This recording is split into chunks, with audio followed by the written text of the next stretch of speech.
It's back to school season in the Tri-State, and here at Eyewitness News, we work to keep you informed to stay healthy during this time. Joining us now is the Public Information Officer for the Green River District Health Department, Merritt Bates Thomas, to bring us up to date on the vaccines and more. And COVID, of course, unfortunately, still a topic to talk about too, Merritt. It is. It's with us. Yeah.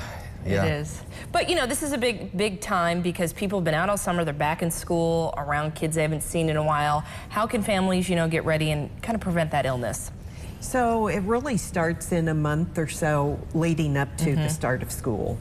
Hopefully kiddos have gotten their back to school well child exams at the ages they're required, and also just staying up to date on immunizations, making sure they have those at the appropriate ages.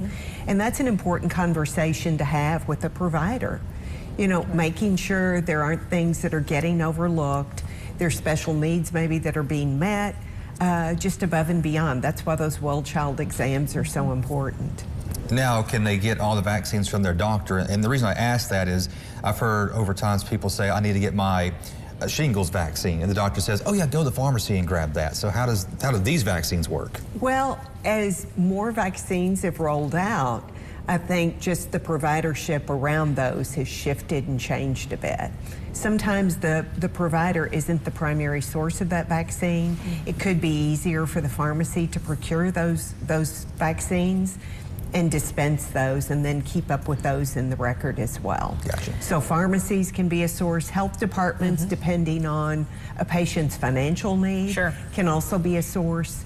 And then providers in some cases. So obviously we know that vaccines are important, but also just basic hygiene. I think sometimes we forget just basic hygiene for adults and kids.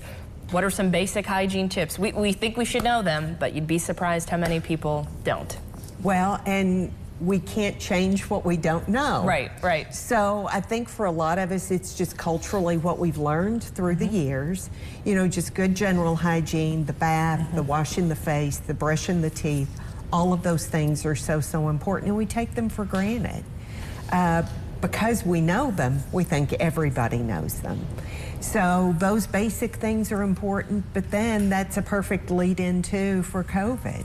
Because that hygiene piece then carries over things like washing hands, especially for school-age children, and encouraging it at home so that then at school it's an ongoing habit, and that burden isn't on the teacher and school staff to keep reminding around hand washing. And I know there's all kind of exams. What kind of exams are recommended? Because I like, for me, I can say I was a kid, I didn't know I needed glasses, and I was not doing well in class. Right. So that could be specified, and I don't know that there's a specific, that's kind of outside of my toolbox. But, you know, certainly talking with your children at home. I know for me, when I needed glasses in 5th grade, it was the teacher that noticed. Because I sat toward the back of the room. So I think paying particular attention to your children at home.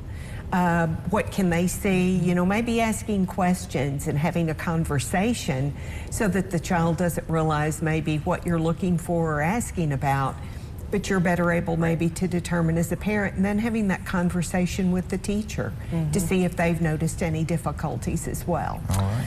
And we know COVID's still around. Some people had to cancel interviews to be here because they had COVID. So just keep those COVID protocols going. All right, thanks, Merritt. Thank you. All right, time for a break here. When we come back, Ron has an update for you on a very good-looking forecast.